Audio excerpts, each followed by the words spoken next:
Assalamualaikum warahmatullahi wabarakatuh. Jadi pada kesempatan kali ini kami akan mempresentasikan hasil resume buku karya Lirisari kami dari kelompok 4 yang beranggotakan Saya Nisa Wainur Naswa, saya Lilian Fitri, Saya Siti Kristiani. Saya Muhammad Rizky Ramadan Saputra. saya Raja Damsa Sibuan. Saya Syarul Syam. Saya Adin Fajarna. Saya Sinta Alianti. Dan bab pertama akan dibacakan oleh Yulia. Pada Yulia dipersilakan.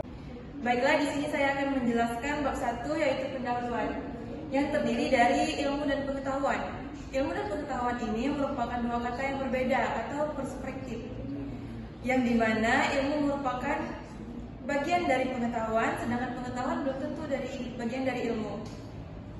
Kemudian metode yang berarti cara penyelidikan untuk mendapatkan suatu pengetahuan secara ilmiah. Kemudian ciri-ciri pokok ilmu yaitu bersifat rasional, empiris, umum, dan akumulatif. Kemudian ilmu juga memiliki dua objek, yaitu material dan objek. Kemudian selanjutnya George Zellini adalah bapak ilmu negara dari Jerman yang membuktikan ilmu negara adalah satu kesatuan yang tak terpisah, sehingga membutuhkan satu metode dalam mempelajarinya. Kemudian ilmu negara adalah kumpulan pengetahuan yang mempelajari beberapa ilmu seperti ilmu politik, hukum tata negara, dan hukum administrasi negara. Kemudian ilmu negara mempelajari tentang pengertian umum, abstrak, dan universal. Selanjutnya HKM dan HAN yang mempelajari tentang pengertian khusus, konkret, dan negara tertentu. Selanjutnya bab 2 yang akan disampaikan oleh Adi Lumajang. Baiklah, saya akan membahas bab 2 yaitu mengenai objek dan lapangan ilmu negara.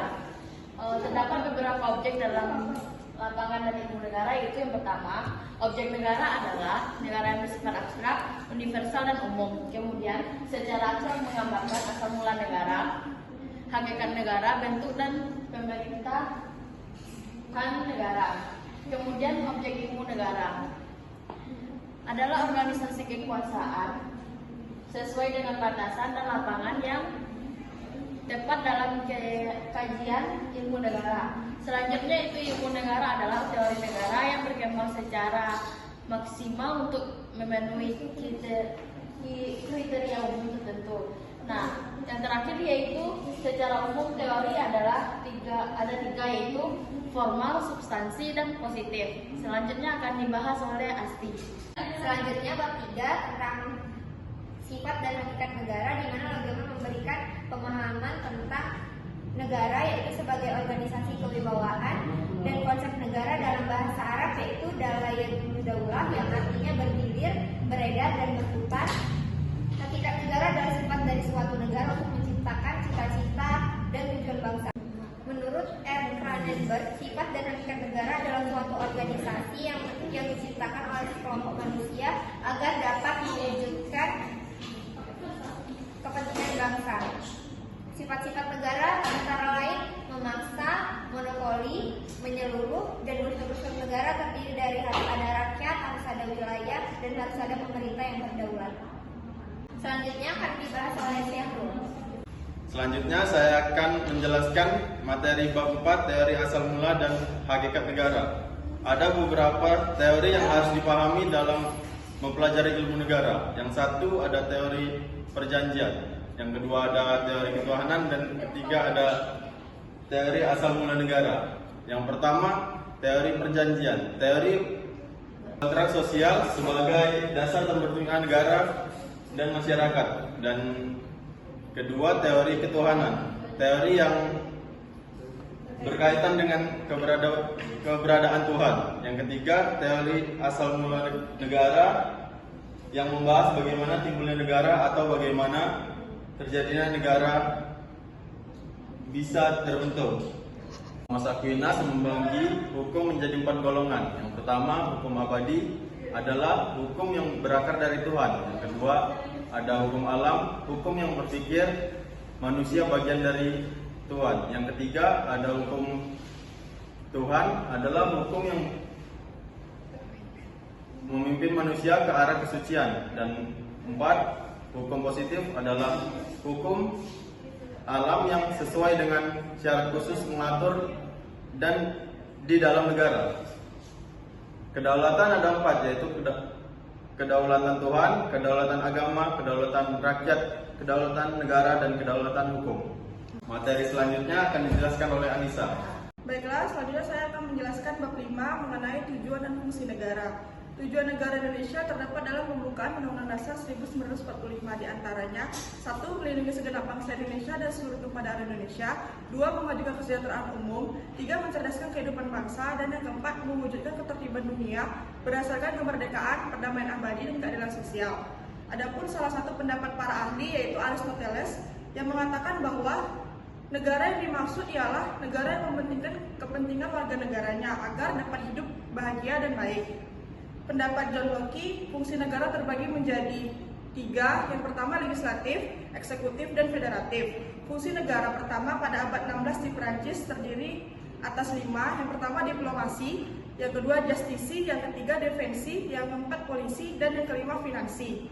Selanjutnya, Jacobsen dan Lippmann dalam bukunya Political Science membagi fungsi negara menjadi 8. Yang pertama anarkisme, yang kedua individualisme, yang ketiga sosialisme, yang keempat komunisme, yang kelima sindikalisme, yang keenam sosialisme serikat buruh, yang ketujuh fasisme, dan yang kedelapan kolektivisme empiris. Bab 6 yang akan dibacakan oleh Yulia. Kemudian bab 6 yaitu bentuk negara dan perkembangannya. Menurut Grabowski, mengatakan bahwa negara berkaitan dengan dasar negara, susunan, dan tata tertib suatu negara. Kemudian bentuk negara saat ini itu hanya dikenal 2 jenis, yaitu negara kesatuan dan federasi. Negara kesatuan adalah negara yang berbentuk pemerintahan, kekuasaan, wewenang terpusat pada pemerintah pusat. Kemudian negara federasi. Negara federasi adalah sistem pemerintahan yang masing-masing tingkat pemerintahan itu memiliki kewenangan dan tanggung jawab yang diatur oleh konstitusi. Selanjutnya akan dibahas oleh Anissa. Ada 2, yaitu 1. Republik, sistem pemerintahan yang dipegang tinggi oleh rakyat, kepala negara, seorang presiden, dan pemerintahan yang dijalankan berdasarkan konstitusi. Yang kedua monarki, yaitu sistem yang dimana kekuasaan tertinggi dipegang oleh seorang raja atau ratu. Sistem pemerintahan ada 2, 1. Presidensial, yaitu suatu sistem yang dimana kepala negara dan kepala pemerintahan sekaligus dipegang oleh seorang presiden dan dipilih langsung oleh rakyat, memiliki kekuasaan eksekutif terpisah dari kekuasaan legislatif. Yang kedua parlementer, yaitu suatu sistem yang kepala negara sekaligus kepala pemerintahan dipimpin oleh seorang raja atau ratu. Selanjutnya bab 7 yang akan dibahas dari sini. Saya akan membahas perkembangan dan tipe-tipe negara. Perkembangan tipe-tipe negara adalah karakter pemerintah dari masa ke masa. Nah, tipe kekuasaan dan tipe-tipe negara dibagi sebagai berikut. Yang pertama yaitu tipe negara Yunani, yang kedua tipe negara Romawi, yang ketiga tipe negara abad pertengahan, dan yang keempat yaitu tipe negara hukum dan tipe negara modern. Nah, kita akan membahas tipe negara hukum dan negara modern.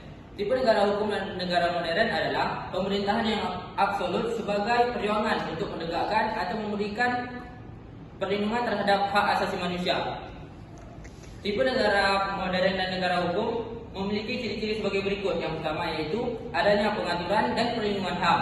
Yang kedua, peradilan berdasarkan pada hukum dan undang-undang. Yang ketiga, adanya pembagian atau pemisahan kekuasaan. Yang keempat, adanya peradilan yang bebas dan tidak memihak. Nah, tipe-tipe negara juga dikelompokkan dalam beberapa kelompok, yaitu yang pertama, negara kedaulatan, yang kedua negara federal, yang ketiga negara militer, yang keempat negara monarki, dan yang kelima negara republik, yang terakhir yaitu negara totaliter. Nah, itu merupakan perkembangan dan tipe-tipe negara. Nah, bab selanjutnya akan dibahas oleh teman saya, yaitu Sinta. Selanjutnya ada teori konstitusi. Nah, yang pertama konstitusi. Konstitusi adalah segala ketentuan dan aturan mengenai ketatanegaraan undang-undang suatu negara. Yang kedua ada konstitusionalisme. Selanjutnya ada teori konstitusi. Yang pertama ada konstitusi adalah segala ketentuan dan aturan mengenai ketatanegaraan undang-undang suatu negara. Yang kedua konstitusionalisme adalah suatu paham mengenai pembatasan kekuasaan dan jaminan hak-hak rakyat melalui konstitusi. Yang ketiga ada nilai hakikat konstitusi. dibagi menjadi 3. Yang pertama yaitu ada nilai normatif. Nah, nilai normatif adalah arti dilaksanakan secara mesti dan konsekuen. Yang kedua ada nilai nominal. Menurut hukum berlaku, tetapi kenyataannya tidak sempurna karena konstitusi berubah-ubah. Dan yang terakhir ada nilai sematik. Secara hukum berlaku, tetapi faktanya hanya sekedar melaksanakan kekuasaan politik atau hanya istilah saja. Pelaksanaannya selalu dikaitkan dengan kepentingan pihak yang berkuasa. Materi selanjutnya akan dilanjutkan oleh Adam. Baiklah, di sini saya akan membahas bab 9 yaitu hak asasi manusia. Hak asasi manusia adalah hak dasar yang dimiliki setiap individu sejak lahir tanpa memandang ras, suku, jenis kelamin, kewarganegaraan, agama atau status sosial. Fungsi HAM untuk memastikan martabat dan kesejahteraan serta masyarakat secara keseluruhan. Konsep ini diakui internasional melalui beberapa dokumen seperti dokumen Deklarasi Hak Universal Hak Asasi Manusia 1948.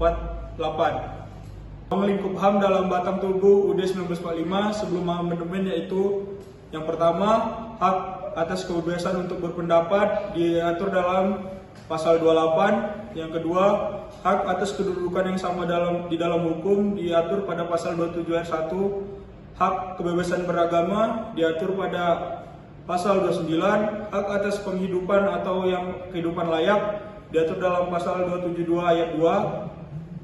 Yang kelima, Undang-Undang Dasar pasal 34, fakir miskin dan anak-anak terlantar dipelihara oleh negara. Sekian materi yang dapat kami sampaikan mengenai ringkasan buku Eli Darsari. Sekian dari kami. Assalamualaikum warahmatullahi wabarakatuh.